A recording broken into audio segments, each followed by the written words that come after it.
was God. And of course, this is referring to the Christ.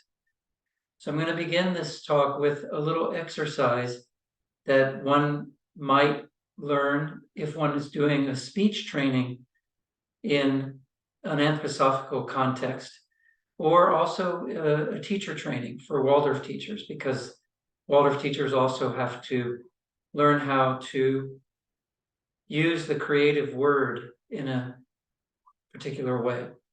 So this exercise will begin with our arms crossed, and then I'm just going to run through each part. Silently, we say to ourselves, while moving the arms out, at the level of the heart, I think the Logos, the creative word, the Christ.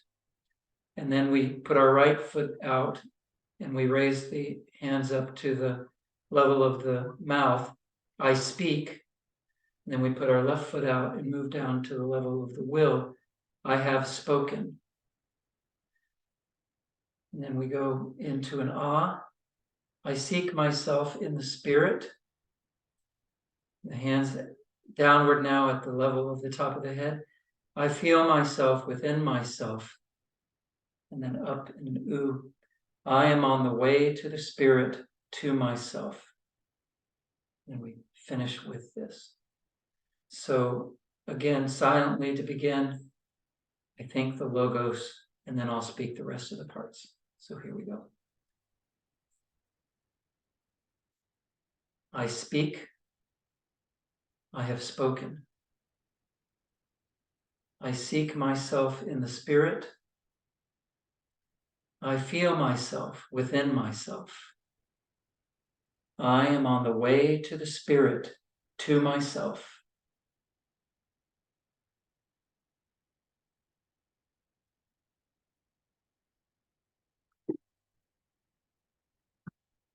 So I'm just adjusting the camera to be able to best cover me. And I will move it a couple of other times in the course of the talk. So it was very interesting as I researched for this talk to discover that Steiner's first public lecture on this subject, which he called the Fifth Gospel, came on October 1st, 1913, in a town in Norway called Christiania at the time, Oslo now. And Steiner felt that this was the right place to introduce this subject to the world, the Fifth Gospel, a new perspective, a kind of a cosmic perspective on Jesus of Nazareth and on the being of the Christ.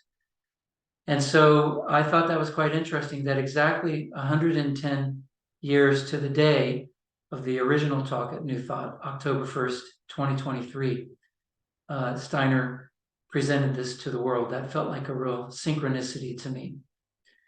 Now, one could say, as far as this topic is concerned, what's the point? What's the need of more information? We've had the four Gospels for approximately 1900 years. They seem to serve most people quite well. And one could also say that what's really most important is to have a living relationship with the Christ and with the being of Jesus Christ now in our time. For instance, as the Christ is giving his new teaching in the New Thought movement, and the author, Jesus Christ, the author of the Course in Miracles, A Course in Miracles. So one could say that's what's really important, what's happening now. But we can also say that the more we know a person or a being, the closer we can become to them. And so knowing really a cosmic perspective about Jesus and the Christ can help us to draw closer to them. Another aspect of presenting this subject is that the traditional understanding of the life of Jesus Christ 2,000 years ago is somewhat problematic. It has created a lot of trauma for a lot of people. unwittingly, really, beginning with the idea of original sin and ending with the idea that if you don't get it right in one lifetime, that you are damned to eternity in hell. These are very, very heavy concepts that have either caused people great fear or have just turned them off to the gospel, to the good news. And so having a clear conception of what happened from a cosmic perspective 2,000 years ago and continuing to this day can help to clear up that those unfortunate aspects of the traditional understanding of that story. In fact, Rudolf Steiner spoke the following about his introduction of the fifth gospel 110 years ago and its importance to the world. He said, "Now humanity must begin to grasp the events of those times consciously. Our times require a better understanding of both the Christ and the person of Jesus of Nazareth. There is an urgent need for these facts about Jesus and Christ to flow into earthly evolution at this particular moment," meaning in our age, not just in 1910 or 1913 or 2023, but in this time that we're in right now. The souls who receive these facts now will certainly need them for the soul spiritual work they need to do in the course of humanity's further evolution. Reawakening these concrete events serves a future connection to the Christ and his redeeming effect in the world. For experiencing the spiritually living Christ who walks alongside all human souls. So that is the importance that Rudolf Steiner gave to these ideas and these imaginations that he called the fifth gospel. Now, some folks might object to sharing something like this because they might think that it is not right to expand on what is presented of the life of Jesus in the four gospels. But in fact, that's not the case. There's only two things in the New Testament that we are told not to expand upon. The first is in the book of Acts 15:10, where there's a real controversy happening with the first Christians who were Jewish, and then some Gentiles began to also be interested in the idea of Christianity. And it was a real question of whether followers of this new approach to the Messiah, to the Christ, should follow the Mosaic law. And whether, if so, whether it should be all of the Mosaic law, the 600 plus commandments, or the 10 commandments. And there was a big debate about this. And finally, they decided that no, in fact, there were only 3 guidelines, 4 depending on how you looked at one of the 3, that the new followers of the Christ needed to follow. And we are told that those were not to be expanded on.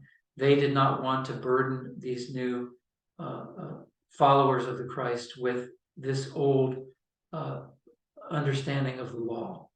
So that's the one thing that isn't to be expanded upon. And the other is the book of Revelation, the last book in the New Testament and in the Bible. We are told not to take away from that and not to add to that. And that's the only 2 things that we are told not to expand on, certainly not the life of Jesus Christ. In fact, there are a couple of things in the Gospels that would lead one to want to explore more about the life of Jesus Christ. One is, of course, the missing 18 years from the time Jesus was 12 until he was 30. Another is in the Gospel of John. The disciples came to Jesus at a certain point and said that they came across a man who was healing in Jesus's name, and they rebuked this man because they didn't know who he was. And Jesus corrected them and said, I have folds or groups of followers of whom you are not aware. And anyone who heals in the name of Christ is one of us. And at some point, all of the different folds will be under one shepherd. And this is helpful if we remember that the name Christ is, the being of Christ has different names in different parts of the world. For instance, the name of Christ in the Eastern tradition is Vishnu. So obviously, there are many followers of Christ, of Vishnu, in the Eastern tradition. And so we are not to think that the Christian tradition has the only understanding of the Christ being. And the more that we can expand that understanding, the closer we can be to the Christ. And the other saying from the New Testament that really encourages, I think, a further understanding of the Christ and the Jesus of Nazareth is the very last line of the four Gospels, the last line of the Gospel of St. John, where it is said that if everything that Jesus did was written into a book, the whole world would not be able to contain that book. Now, I think that this is really not just pointing to the things that Jesus of Nazareth did during his life, his 33-year life in Palestine, or the 3 years that the Christ really joined that life, but also the life of Christ himself, both in the past and in the times to come. And if we think about that, we can really say that the deeds of the Christ are really what make up the real world. And so it makes sense that the whole world is the story of Christ, the real world. And so I think that an expanded understanding from a cosmic perspective of the life of Jesus and of the Christ is completely warranted and encouraged if one looks at this from those perspectives of the gospel. Now, Rudolf Steiner's research, his spiritual research into the Akashic record and his presenting of that research, the results of that research in what he calls the fifth gospel, is quite incredible. And so I ask that as we move into this talk, that everyone who's hearing this receive it with an open heart and open mind. So I'm going to shift the focus to the whiteboard here for the next part of this talk. Make sure that this is lined up right. Because in order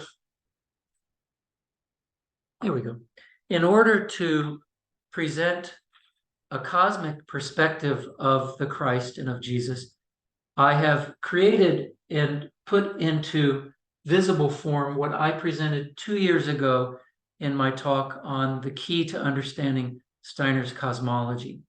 And you may recall, if you look at that or take a view of that talk again on the New Thought website and on YouTube, that I presented this key as having 3 axes: a vertical axis, a horizontal axis, and a third axis, which is really kind of the cross between the two, which isn't shown on this per se. But the vertical axis is really that of cosmic consciousness. Steiner makes an interesting statement. He says, if you want to know the realities of the cosmos, the realities of the cosmos are beings in various states of consciousness. The realities of the cosmos are beings in various states of consciousness. And these are those beings. And this is known as the hierarchies in esoteric Christianity and in Anthroposophy, Steiner's cosmology. And the name of the hierarchy is listed in small print in green. The more important aspect that I want to draw attention to is that these are the spirits of.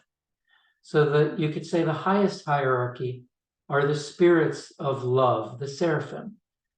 And we can go right down the list, but what I would really like to suggest is that rather than looking at this as a kind of totem pole, that really these are kind of three vast circles within. This circle is the greatest one, and then this circle is the one within that, and this circle is the one within that. So the biggest circle, the one that really is the raiment or the clothing of the creator itself, are the three hierarchies. They're known as the three higher hierarchies: love, harmony, and will, this greatest circle of the cosmos. And really the way I think makes sense to look at this is that the spirits of love really capture the passionate love that the creator feels for the creation. And then kind of on the other side of this group of three are the spirits of will, the thrones. And really the thrones, all of the created beings, all of the children of the divine have their own will, they express the divine in a unique way, and that is an expression of will. And that's really what this hierarchy is about. And then this middle hierarchy of the higher three, the cherubim, really is about the harmony existing between each individual and the whole, the cosmic whole, and between each individual and all other individuals. So that's what the spirits of harmony are tasked with doing. So that's really the greatest circle. And then the middle three hierarchies, the Kyriadides, the Dynamis, and the Exousiai, also known as the Elohim, the spirits of wisdom, movement, and form, they really form the being of the perfect creation, the Christ, also known as Vishnu in the Eastern tradition. And really the way to think about it is the spirits of form are really the spirits of creation, the seven Elohim. And they're not really form as we think of form, like, a chair or a table, but really the archetypal forms. So the perfect chair, the Platonic archetype, of which Plato said every chair on the earth is a shadow of the perfect chair, the perfect table. Everything, all the forms that are the perfect expression of those. And really there are seven Elohim. So really this seven, and the first sentence in the Bible, in the beginning God created the heavens and the earth. That word God is Elohim. It really should be translated gods, but they didn't want to bring in this kind of controversy of more than one God at the beginning of the Bible. So they translated as God, in the beginning God, but really in the beginning the Elohim, the seven creative spirits of this group of hierarchies, created all the forms that are. Now, the beings of movement really don't have to do with outward movement, because in this level, the dimensions that we're familiar with really don't have anything to do with this group of hierarchies. So this is really talking about movement as vibration. Everything makes a vibration, every action, every word, every thought that is recorded in the Akasha, in the book of God's remembrance. And so really it's on that level that this movement and all of the chords and all of the music, you could say the music of the spheres, that's really this movement of the dynamis. And then finally, the wisdom is when that we as the creation learn what combinations of forms create wisdom, create harmony, create beauty, and which ones create dissonance. And through that, we learn wisdom. I also think of this hierarchy as the spirits of delight, because when we do get it right, we experience this incredible delight. And the hierarchy of the Kyriadides really hold that delight for the whole cosmos. And then when we move to the hierarchies closest to us, we have what are known as the archai, the archangels, the angels. And really the archai are the beings of the spirits of time. They determine the quality of time. And Steiner says that there's really one archai being for the whole earth at any given time. And it determines, and we know that being as the time spirit, the zeitgeist. And really that being determines the quality of time that people experience on the earth. And then the archai beings are really the beings who watch over groups, everything from when two or more gather in my name, I am there with them. So every couple, every partnership has an archangel looking after it. Every family, every team, every organization, all the way up to every nation has an archangel that looks over it. And the other aspect of the archangels, as really you could say the eighth hierarchy, if you go down from the first, second, third, fourth, fifth, sixth, seventh, eighth, is that they are the beings of language. Because when groups come together, they have to be able to communicate. So each language, Spanish, English, German, every language on the earth, you could say, is a revelation of the lawfulness of the archangel, of an archangel. And that's a profound insight that you can use if you're studying a language, to think about the syntax and the rules of the language are really the revelation of an archangel. And finally, the hierarchy closest to us, that is above us in the sense of heightened consciousness, are the angels. And the word angel means messenger. We also think of guardian angels. But something that Steiner says, I think, really is the most meaningful about this group. And that is, he says that our individual angel accompanies us from incarnation to incarnation. So in a way, that's why they're known as the sons of life or the children of life, because they carry us through all cycles of birth and death. And they really hold that quality of life until we reach our kind of completed mission on this incarnation of the earth. And then in a sense, they say, now you've joined with us. And they hand that, because we don't need to incarnate anymore. Excuse so me, Bill, there seems to yes. be a problem with your microphone. Okay. It just started about 2 minutes ago. Can you check it, please? Okay. What should I check exactly? Pasha, what, can you hear me?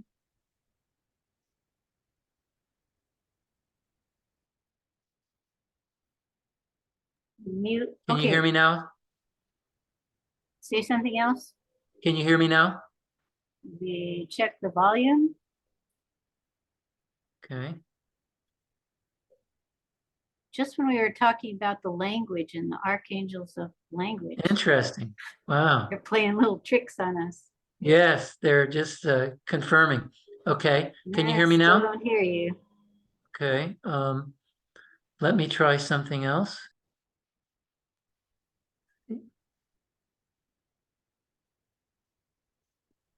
How about now? No.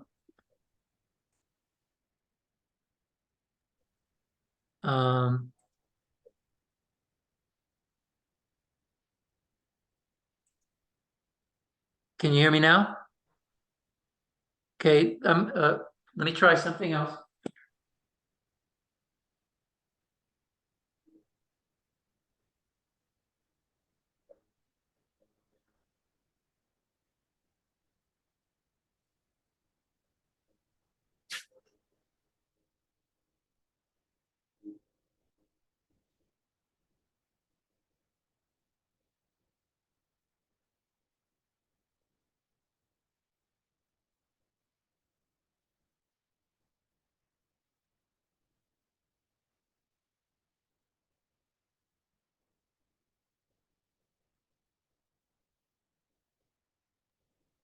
Can you hear me now?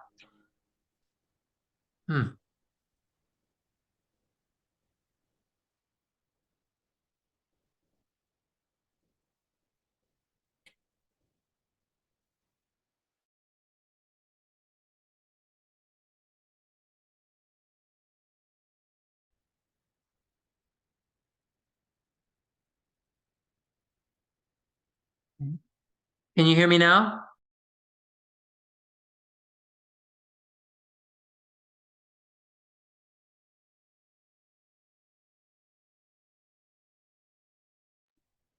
Can you hear me now?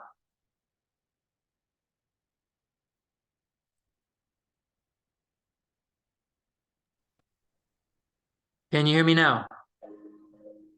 Pasha, can you hear me? Well, I think probably I had better pause this recording while we work on this new technical challenge. And Okay. hopefully we can rejoin you shortly.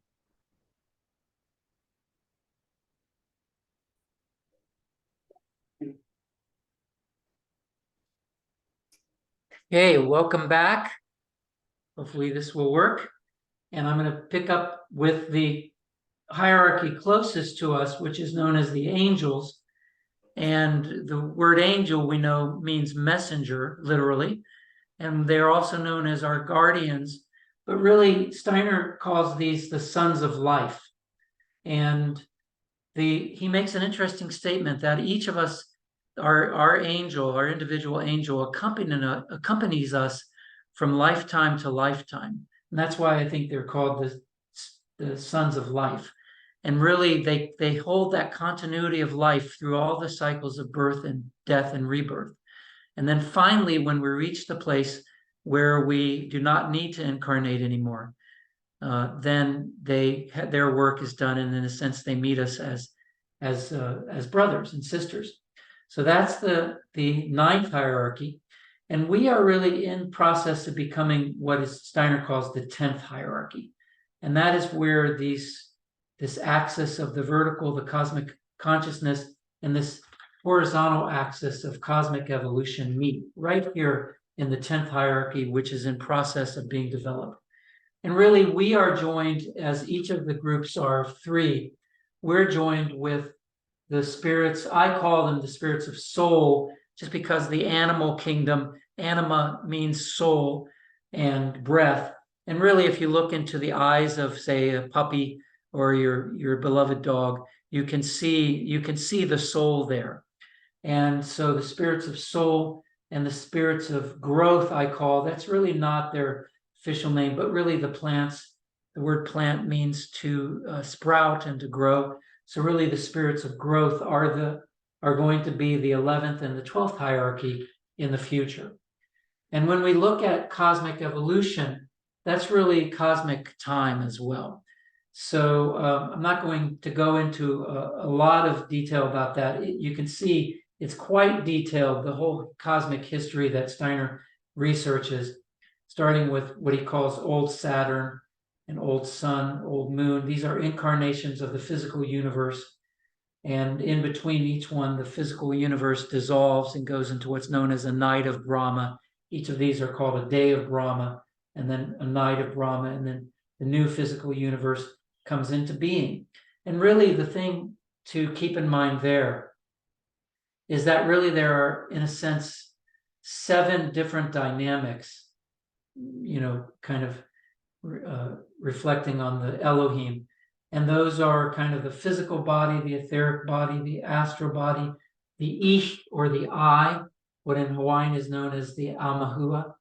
And then the Ich really transforms the astral body into Manas, which is spirit, self, and transforms the etheric body into Buddhi, life, spirit, and transforms the physical body into Atman, the spirit, human.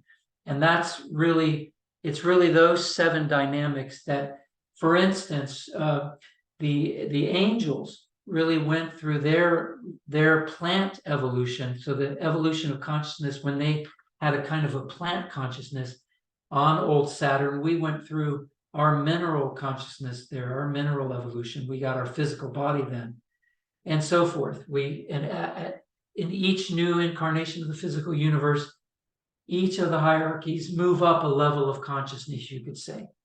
So that's it in a nutshell. And so in the cosmic perspective of the Jesus of Nazareth and the Christ, really the Christ is this being that represents, that kind of embodies these three hierarchies, and the Christ, in that cosmic perspective, decided to intervene in the evolution and the destiny of the earth and of humanity for reasons that I'll go into next. But that's the overview that I wanted to present from this key to Steiner's cosmology. So I'm going to move it back now.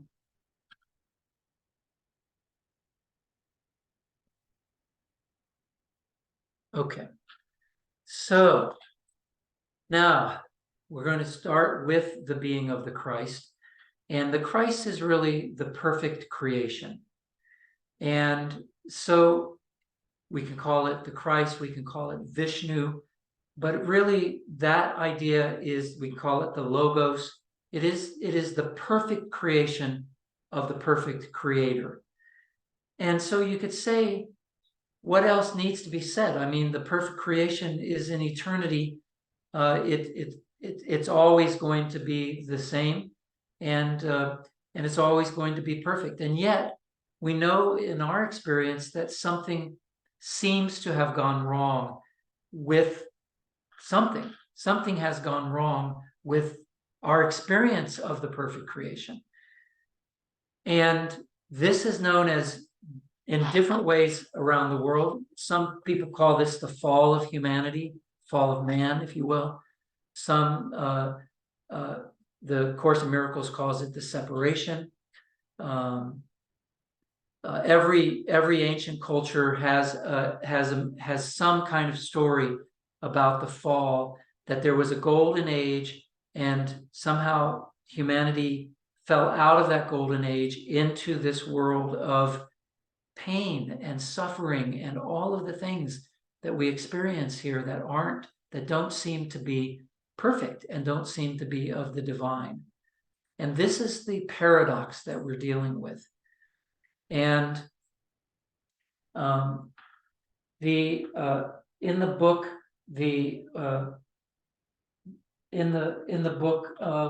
from Hank Wesselman, known as the Bowl of Light, Hank's teacher, Hale Kealohalani Makua, so Hale Makua, he really characterizes this fall of humanity in this way. And this is quoting him from the Bowl of Light. The light from our Makua, so from our eternal individuality, nourishes us and sustains us as we pass through life. But as we grow in experience and wisdom, things happen. Sometimes we lie, sometimes we steal, and sometimes we injure others through our thoughts, our actions, or our words. When we step into the negative polarity, it is as though we put a stone in our bowl and some of our light goes out. Slowly through time, our bowl of light fills up with stones, and our light dims until it is nearly gone. The great problem in the world today is that the whole world, is being run by individuals whose bowls of light are filled with stones. With few exceptions, there is no light shining forth from their bowls, despite what they may think and proclaim, and we can observe the truth of this by their actions. So Jesus in the Course in Miracles says that we should not deny that something has gone wrong, even though it's really impossible that something has gone wrong. But to deny that something has gone wrong would be a wrong use of denial. And really, nothing can go wrong in the perfect creation. So what we're experiencing of the world that seems to have gone wrong is a dream. And that's really the key that the Course in Miracles is based on, that really the world that we experience that is not the divine world is a dream world. And in that world, something has gone wrong. And we need to acknowledge that. But Jesus says in the Course in Miracles that we need to, the right use of denial is to deny that dream has any real effects. The dream world that we experience, the world of illusions, has any real eternal effects. And that when we look straight at the altar, the inner altar, we'll see that which is our minds, that we'll see that the inner altar has been defiled. Something has gone wrong with our minds, but that the solution to that, which the Course calls the atonement, we'll talk about it a little later, is right there where the problem is. And that's the right approach, is to look at the problem directly, and then we will see that the solution is right there with the problem itself. Now, Steiner looked at this problem of what has gone wrong in the world as a scientist, and he really presented that there are kind of three ways the world can go wrong. One is that we can expand in an unbalanced way. We can get out of ourselves in an unbalanced way. That's the first way that the world can go wrong. He calls that Lucifer. Lucifer is just a way of saying that something has gone out of itself. We haven't stayed grounded, and then things start happening. We don't have really control over the ramifications of our actions, and things, supposedly bad things, can start happening. Like we can lie, we can steal, we can injure someone. That's only if we go out of balance. The second way that something can go wrong is if things go out of balance because they go out of balance by becoming too contracted. And really this dynamic of Lucifer, of going out and not paying attention to groundedness, happened in the past. And Christ coming really healed that. Now we're dealing with the second problem, the second form of imbalance, which Steiner calls Ahriman. And really, Ahriman is from the highest group of hierarchies, the spiritual being, whereas Lucifer is from the lowest group, the angels, archangels, and archai. That's where Lucifer comes from. But Ahriman comes from the highest one. So that's a bigger problem to deal with. And I'm not going to go into that in this talk. But this problem of contraction, of denying the spiritual world and saying that only matter exists, that's the second form of imbalance, of something going wrong. And really, there's a third way, which is that you can just say the whole creation. Steiner says that there are beings that just say the whole creation is just a mistake, and they just want to do away with it and start over again. And Steiner doesn't even want to name. He says, I don't even want to name those beings, because even to name them gives them power. So really, in the beginning of the earth, of this incarnation of the earth, it's very complicated, has to do with the last incarnation of the earth, old moon, with the angels who were in their human evolution back on that planetary incarnation. But the long and the short of it is that in the early part of this earth evolution, we fell. We got pulled out of ourselves through no fault of our own, and we entered into, you could say, prematurity. Our astral body became activated in a way that our individualities, this fourth member that we're developing on this incarnation of the earth and the physical universe, it really wasn't mature enough to handle. And this was the cause of the problem. So what resulted from this was that the division of the sexes, so the human beings were split into male and female for the first time. And you could say that was the beginning of separation, that we became separated from each other, and sexuality came into being. And of course, Lucifer is known, the image of the Garden of Eden, that this image of this sexuality was a manifestation of what happened as a result of this. Now, one of the things that was introduced at that time, when this mistake happened, was the idea of death. And just as we experience in sleep, we experience a cleansing, and we are, when wake up the next day and we're renewed. So the idea of death was meant to give us a break from the incarnation into physical matter that we were experiencing, and give us an opportunity to clear.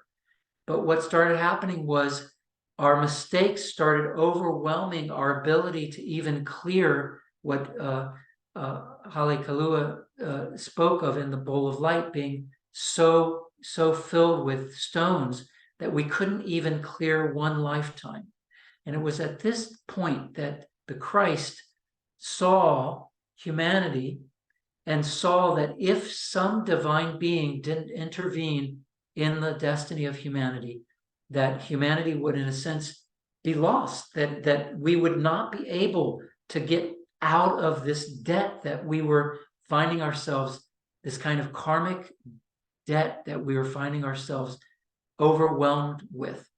And at that point, the Christ decided to join its destiny with humanity and began the journey from the middle realm that you saw on the diagram, and started coming down into the realm of the lowest three, the lower three hierarchies of the Holy Spirit, the archi, the archangels, and the angels. And so the Christ incarnated in the archi realm, and that was really the golden age of humanity, if you will.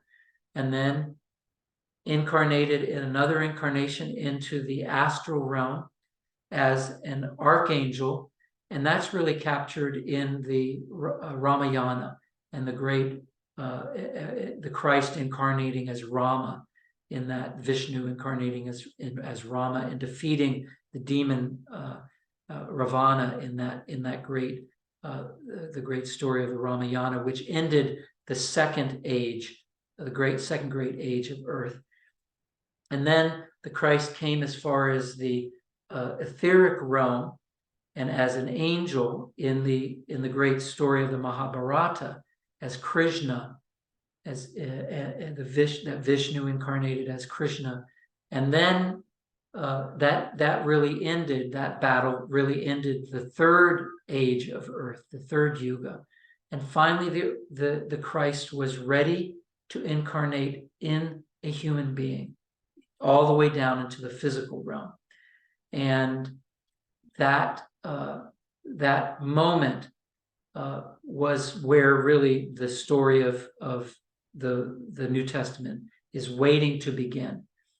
And one final thing that Steiner says that happened as far as the Christ getting ready, preparing to incarnate and join its destiny with humanity's, is that he sent one of the seven Elohim ahead of his journey on the earth to the earth. He sent the being known as Yahweh or Jehovah. That's one of the seven Elohims. And that's an amazing thought if you think about it, that the whole Old Testament, that the God of the Old Testament, Yahweh or Jehovah, is really just one of the seven Elohim, which themselves are just one of the 9 hierarchies above us. And Jehovah or Yahweh went to the moon, Steiner says, and from there set aside one of the tribes of the earth, tribe of Israel, and really worked with this tribe personally to purify this tribe, so that that one woman in this tribe of human beings would be able to have a virgin birth when the time came. So that is the Christ and the preparation for this incarnation. Now, I want to do a short reading from the Course in Miracles, where in the text, Jesus says the following, quite amazing. He says, "You cannot look upon the world of illusions and know the divine, because only one is true, either the world of illusions or the divine.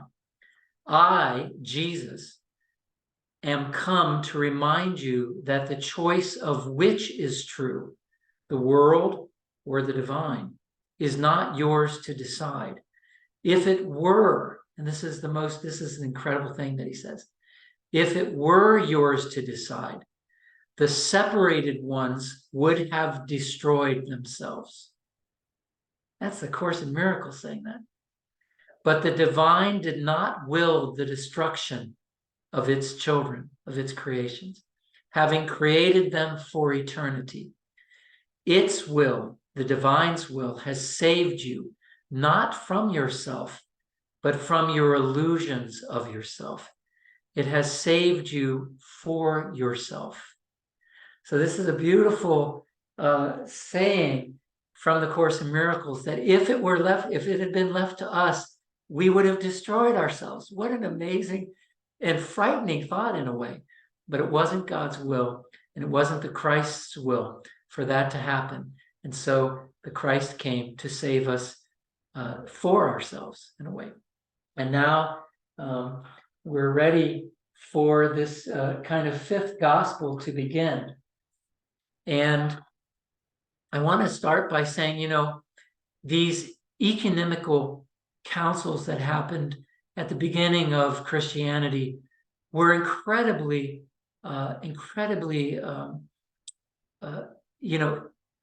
important for Western history. Really, we don't pay much attention to them. We think that, Western history doesn't really have much to do with the ecumenical councils that happened in 325 in Nicaea, and then in 382 in Rome, and in 432 in Ephesus. Western history is really the Middle Ages, and and so forth and so on. But really, these councils were so incredibly important.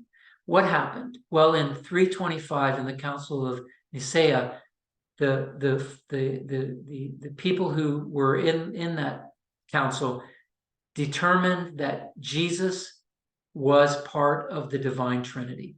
Not the Christ, but Jesus was part of the divine Trinity. That Jesus is God. That was the decision in 325.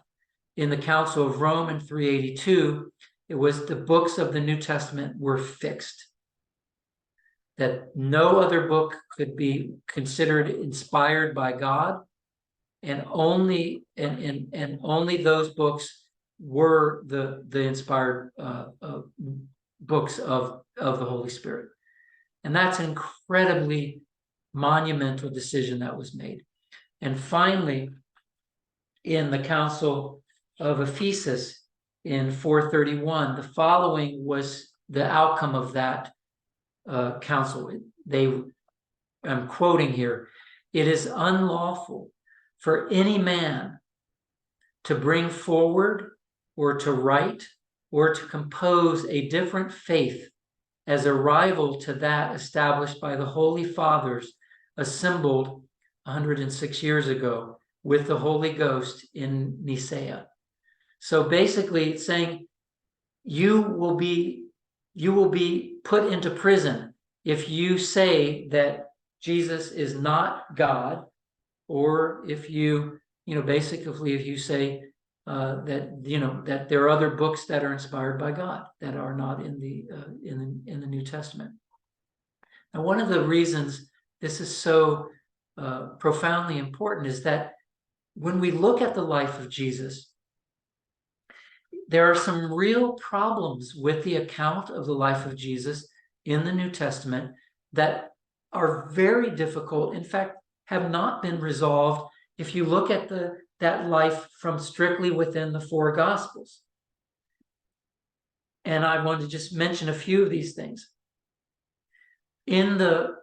Only two of the Gospels talk about the birth and the childhood of Jesus, the Gospel of Matthew and the Gospel of Luke. And in those Gospels, there are two completely different genealogies. In the Gospel of Matthew, Joseph, Jesus' father, Joseph's father is Jacob.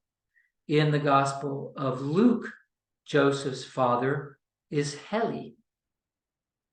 Two completely different fathers of Jesus's dad, Joseph. How could that be? And when you follow the genealogies back, The Matthew gospel goes back to Solomon, the son of King David, who was himself a king. And the Matthew gospel goes back, or I'm sorry, the Luke gospel goes back to Nathan, the son of King David, who wasn't a king. And then the gospel of Matthew goes back and ends, the genealogy ends at Abraham, who is known as the father of the Israelites and the Arab nations and the Gentiles. And yet the genealogy for Luke goes all the way back to Adam, and then it says Adam, son of God. So it really goes back all the way to God, because it is presenting, Luke is presenting the Jesus that is the new Adam, whereas Matthew is presenting a Jesus that has a kingly background. So this is a mystery that has never been solved. They do not know. From within the four Gospels, it is not understood why there are these two complete different genealogies. Now, the birth of Jesus itself is very strange. In Matthew, Jesus is born and is visited. He's born he's the first account we have of him. He's in a house, not a manger, and he's visited by wise men. Yes. Thank you. He's visited by wise men who bring him gifts, and there's no mention of shepherds. There's no mention of a manger. In Luke, Jesus is born in a manger. He's visited by shepherds, and there's no mention of wise men. So what's going on here? How could there be two different accounts that don't mention the other? They're so different. And the real mystery is that in Matthew, Joseph, father of Jesus, is warned to depart that night for Egypt, not to do anything but to get away. And he leaves in the middle of the night. He's pursued by Herod's henchmen, and he escapes and with Mary and Jesus, and they go right away to Egypt. In the Luke gospel, there's no mention of the flight to Egypt, and Joseph and Mary take their newborn baby to Jerusalem in a very leisurely way. Jesus is consecrated in the temple in Jerusalem, and then they go back to their hometown of Nazareth. This is so strange. And finally, when Herod dies and Joseph is told he can come back to Israel, he is told not to go back to Bethlehem, but he is told to go to a town called Nazareth. Why would he be told to go to a town called Nazareth when that was supposedly his hometown that he came from when the birth happened? So these are true mysteries of the accounts of the birth, the genealogy, and the birth and early childhood of Jesus that are not accounted for. They're not explained in the four Gospels. They're just mysteries, and they've never been rightfully explained in the Gospels. And this is where Rudolf Steiner's research comes in. So Rudolf Steiner starts by talking about a thing that is well known in esoteric, both Judaism and Christianity, and it is called the Adam Kadmon. And this is really, it has the word Adam, which is the Hebrew name for the human being, but really the Adam Kadmon is the human soul substance. It's this soul substance that every human being came from. It's like each of us is a droplet, a unique droplet from the human soul substance.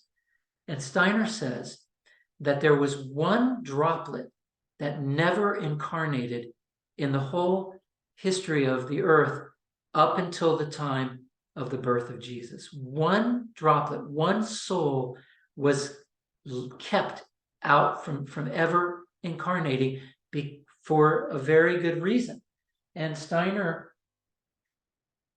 characterizes that in this way. He says, this last human soul was pervaded by an, quote, I-like soul, I meaning individuality, or I, capital I, substance, that the spiritual world had protected from all forces of temptation throughout the earth's evolution, so that it could now play a central role in the Christ event, this event of the Christ now coming all the way into physical incarnation. So this final soul had never incarnated. And this being that is the being that is the Jesus that's described in the Luke gospel. Steiner calls that Jesus the Nathan Jesus, because the genealogy goes back to Nathan, the son of King David. In the Nathan Jesus, Steiner says, the virginal human substance preserved until his birth, along with the strongest forces of love and compassion, were further enhanced by the forces of the Gautama Buddha that pervaded his astral body. So he did have an astral body in the sense that it was developed on Old Moon, the incarnation before this planetary incarnation, our current planetary incarnation. This Jesus did have an astral body, but it had never incarnated. And so Gautama Buddha kind of permeated this Jesus's astral body until the time he was born. And so this sets the stage for what Steiner calls the fifth gospel. And he says, and I'm only going to capture it in a nutshell, because obviously the background has taken all of this to set it up. But basically Steiner says that these two accounts of the two Jesuses were given because there were two Jesuses. That the first Jesus incarnated in the manger, and the shepherds came to visit this Jesus because this was not a kingly Jesus. This was really the Adam Jesus, going all the way back to Adam in the Garden of Eden. This was the new Adam. And really the shepherds seeing the angels in their fields, that was the Buddha expressing his joy that this being had been born. The shepherds were seeing really the Buddha, Gautama Buddha, raying out in the kind of the aura of the earth, and that was the announcement of this being of the first Jesus, the Nathan Jesus. The second Jesus, which is recounted in the Matthew Gospel, was the most advanced human being, the most advanced individuality that had gone through several incarnations. And it was the being of Zarathustra. And that is why the three wise men who knew that their great teacher was going to be incarnating in Palestine, they followed his star and they greeted their old teacher in the house in Bethlehem. And that was the most advanced individuality that had incarnated up to that point. So you had these two beings, the Nathan Jesus, who had never incarnated and never gone through the fall of man, never gone through the sexual incarnation, and had been born out of a virgin birth, the Virgin Mary, and then another Mary and another Joseph were the parents of the second Jesus in the Gospel of Matthew, and that was the being of Zarathustra. And this being did have karma from his earlier incarnations, and that is, he had karma with Herod, and that is why he had to go to Egypt to work out that karma, and then he came back, and for a few years there were two Josephs and two Marys and two Jesus beings living in the town of Nazareth. And Mary and Joseph were common names at that point. And then when the two Jesuses were both around the age of 12, both families went with a number of families to Jerusalem to celebrate the Passover. And at that point, the Zarathustra Jesus, you could call it the Solomon Jesus, whose genealogy goes back to King Solomon, he died in Jerusalem, according to Steiner in the fifth gospel. And the individuality of Zarathustra went over into the being of the Nathan Jesus to form a complete human being. He now had his three sheaths: physical body, etheric body, astral body, and now the individuality of Zarathustra. And he started, and that's where the Gospels say Joseph and Mary went back. He was missing. That's kind of mystery language for this event that happened, that the one Jesus died. And when they went back to Jerusalem, they found their son sitting in the temple, arguing with the rabbis, or not arguing, but discussing the finer points. That was Zarathustra in the being, in the body of Jesus. So 18 years go by, and this is the whole content of the fifth gospel. You can read that in Steiner's lecture cycle on the fifth gospel. But now the Christ is ready. Ages of preparation have been gone through for this moment, and Jesus is now prepared. And when he is baptized in the Jordan, the Zarathustra individuality goes out of Jesus, out of the three sheaths, and the Christ itself comes into Jesus as his individuality. And really, in a sense, the Zarathustra individuality hovers nearby. He's there, but now the Christ begins to work to heal what the fall of humanity in the being of Jesus. He unites himself with humanity, and in the first year, in a sense, he works the miracles, which is really going to be that's transcendence.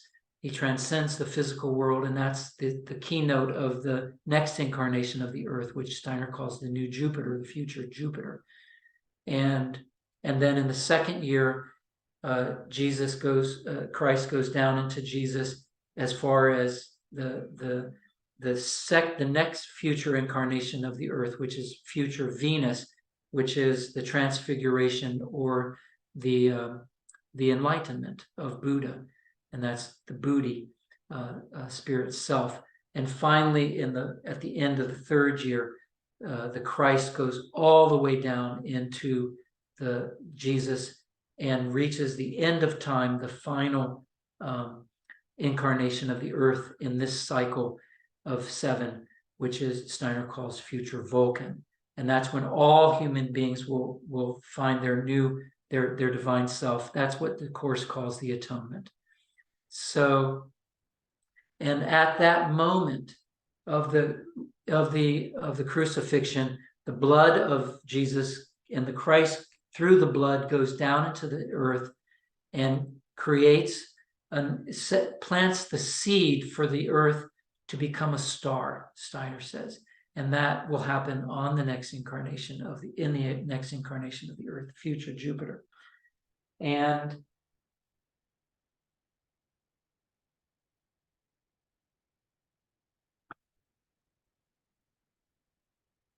so at that moment as well of the crucifixion as in the resurrection, particularly the resurrection, the crucifixion, the Christ entered into the earth itself and united itself with the earth, and it had already united itself with humanity through the incarnation with Jesus. And then Jesus became the Christ at that point. And we can say at that moment, Jesus is the Christ. And yet the Christ is also a separate being. And in the resurrection, Steiner says the perceptible activity of the Christ being could be seen in the earth's living aura. And he says that the Celtic priests in what is now England, the moment the resurrection happened, the Celtic priests could see that the resurrection had happened in Earth's living aura. So if you can see clairvoyantly the Earth's living aura, like you can see the aura of a human being, if you can see clairvoyantly, if you can see that living aura, you can see that the Christ has united with the earth. And Steiner says that the Christ is now, from that moment, a super sensible impulse in Earth's evolution. And Steiner calls this the Christ impulse. And this is one of the most, if not the most important ideas in the entire cosmology of Rudolf Steiner. It calls the Christ impulse. Because that moment of the uniting of Christ, of the Christ being with the being of the earth and humanity, a new impulse came into the cosmos, the Christ impulse. And that impulse is really, instead of the idea of the earth being Maya and you sitting in a lotus position with your feet away from the earth, that now we are to go through Maya. We are to, just as the Christ united with the earth, that we are to unite with collaboratively with our brothers and sisters. We are not to shun the earth, but we are to embrace the earth and bring the earth and our earthly experiences to reality. And to do so collaboratively. And the image of this is St. Francis kissing the leper.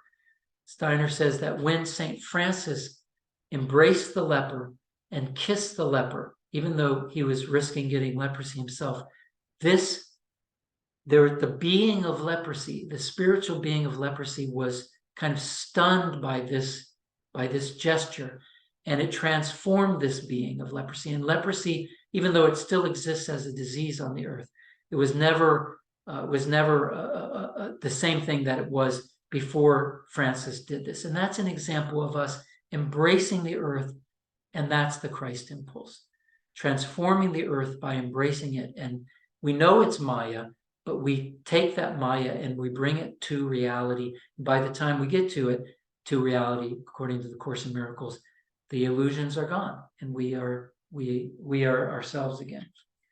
Now, the final thing that I want to say is that this Christ impulse that Steiner calls is known as the atonement in the Course in Miracles. And really, with the resurrection, the Course says that Jesus set the atonement into motion in time. The atonement was always out in eternity, always is there, the correction of all our mistakes. But when the resurrection happened, Jesus became the leader of the atonement, and he set the atonement into motion in time. And so in Steiner, that's called the Christ impulse. In the Course in Miracles, that's called the atonement. And finally, in the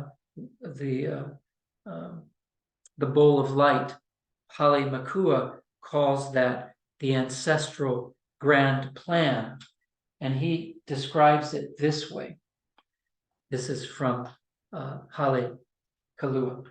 And he says, Hale Makua, and he says, the plan, the grand ancestral plan, is as much of the divine purpose as can be brought into expression upon this planet at any one time. The one thing that humanity needs to know today is that there is an ancestral grand plan, one that is definitely working out through all the world's happenings and through all that has happened in humanity's historical past as well. Because of this, we can be reassured that everything is right on track. And I want to just bring attention one more time to this diagram that I started with.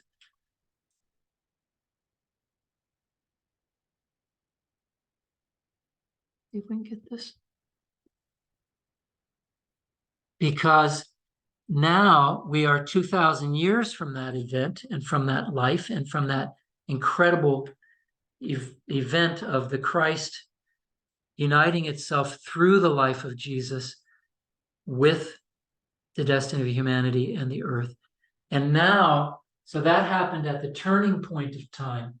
And now we are moving. Steiner says that that was the deepest into matter that the divine, that the spiritual world can go in a healthy way. And now the Christ is leading us back out of the physical realm into the etheric. And 2,000 years later, mirroring when the Christ came incarnated as the angelic being, as Krishna, mirroring that, the Christ is now leading us into the etheric realm and will lead us in the future into the astral and into the spiritual realms. And so if we continue going into the physical world any deeper, we come into a realm that Steiner calls subnature. And that's really what we're dealing with right now.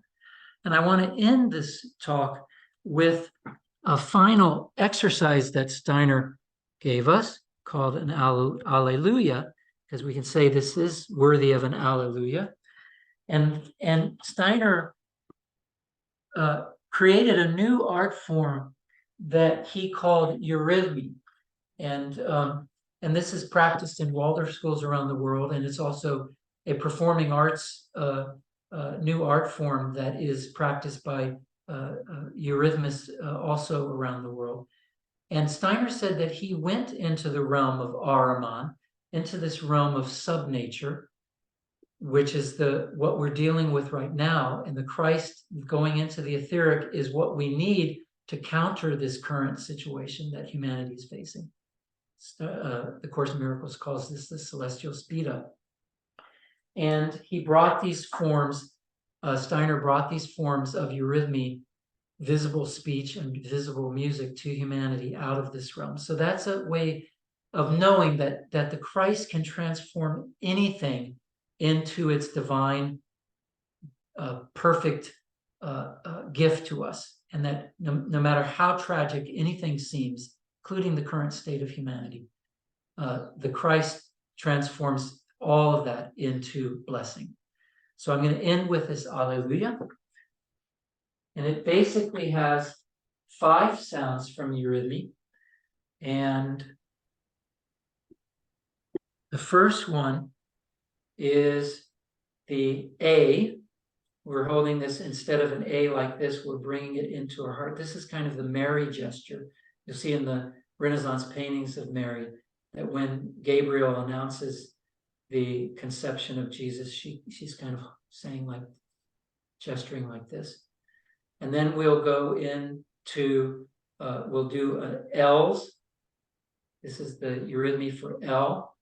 And then we'll do an Ah.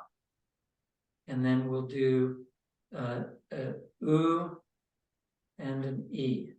So Alleluia, Ah, La, E, U, Ah, and A. So we're going to start and we're going to go into an Ah, and then we'll do 7 La's. Let me move this down just a little bit.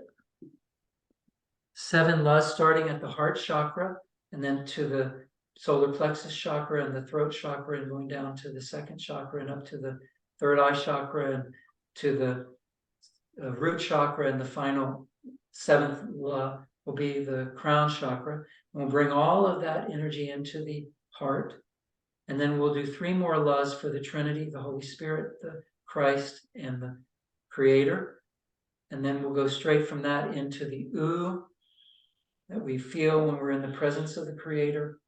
And then the E in the presence of the Christ. And then the Ah in the presence of the Holy Spirit. So I'll go through this twice without saying anything, just doing the sounds. Ah. 7 La's. Bring these in. 3 more La's. 2.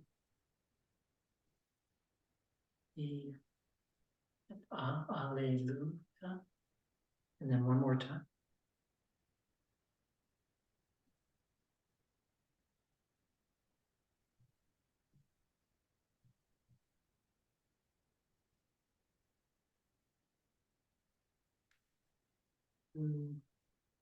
La. U. E.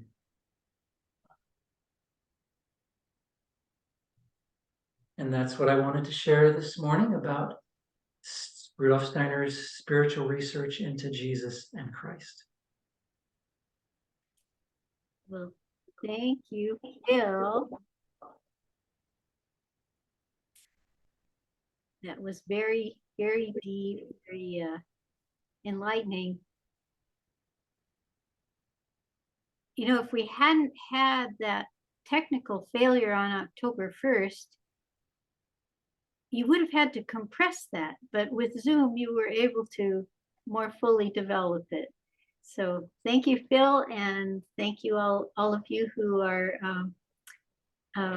watching this video. And yeah, so I'm gonna say goodbye now, and you're welcome to come back and watch it again if you didn't feel you quite got all the subtleties of it. And Phil has done several other programs for New Thought, so you can also fill in some of the prequels in a way if you want to go back and watch some of his earlier talks. Okay, well, aloha, everyone. Thank you, Pasha.